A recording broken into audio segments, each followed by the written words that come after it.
Now, I know for some business owners, hiring someone to do your social media can seem like throwing away money.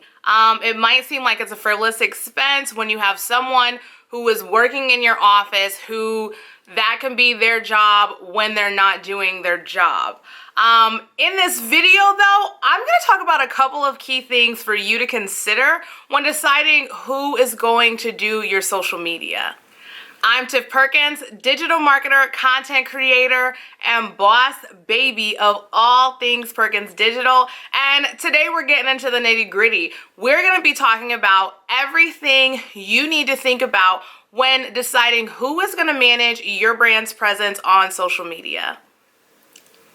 So first things first, when deciding who is going to manage your brand's presence, you need to pick someone who knows your brand. Too often, I work with clients who have come from another company and they complain that all their posts felt robotic. They weren't able to post their own original content. It just seemed very copy and paste, and there wasn't really any rhyme or reason to what it was that they're posting. When you're hiring someone to do your social media for you, you gotta understand that they're the person in charge of putting your brand in front of the world. So you need to make sure they have a firm understanding of who you are, what you guys are all about, what your brand represents, and who your people are. In addition to knowing who you are as a company, whoever's managing your social media should know who your audience is. I mean, think about it. If they don't, how do they know who they're talking to? When you're working with a brand who does treat you like a cookie cutter business, they are just talking to Joe Everyman. And Joe Everyman may not be your most valuable customer. Whoever is working for you needs to understand what type of people you're looking to attract, what type of people you already engage with, and what they're interested in. That will help them better showcase your business, better create an engaging social page, and also make you look like an individual.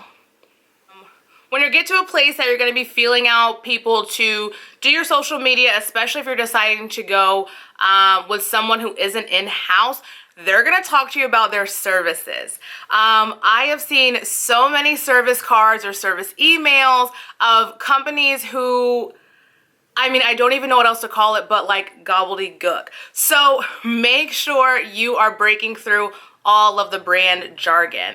On one of the most recent brand cards that I saw, one of their services as you upped in levels of price points with them was creating one ad graphic. What does that even mean? If you've hired someone to manage your ads and work with you on those things, that should come with what you're already getting in your package. It's really important to ask specific questions and make sure you know what everything means. It's so easy for someone to create some package that's really well worded, really confusing, really loaded, and then at the end of the day, you're getting the exact same service no matter what price point you've paid for. So before saying yes, ask the right questions, make sure you've brushed up on what some of these things that they're saying that they'll give you mean, and be willing to give a little bit of pushback if you feel you deserve something that maybe you're not seeing or you're not getting. The last thing to think about is going to be knowing your budget. And so when I say budget, I'm meaning your money expenditure and also your time. So if you have time seriously in your business for someone in-house to do it, you know that you'll get exactly what you need, cool. Use that as an apples to apples comparison when you're trying to look at potentially working with someone else. But if you know realistically you can't give that time and commitment to that, you got to realize you're working with apples to oranges. Also, if the person that's in-house doesn't know these other key things that we talked about in this video. So make sure you know what you can kind of allot to that time-wise and then also money-wise.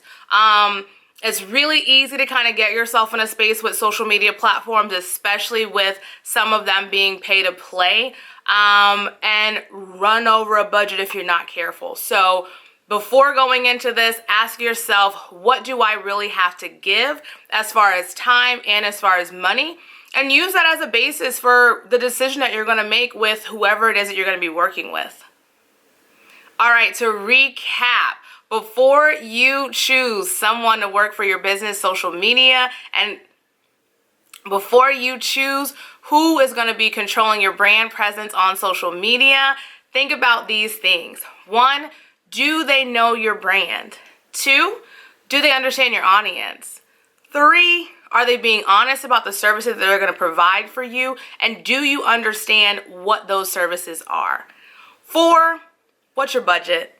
All right, so keep those 4 things close to your hip as you're working on your business's marketing plan and deciding who is going to control that brand presence online. All right, thank you guys so much for watching. Until next time.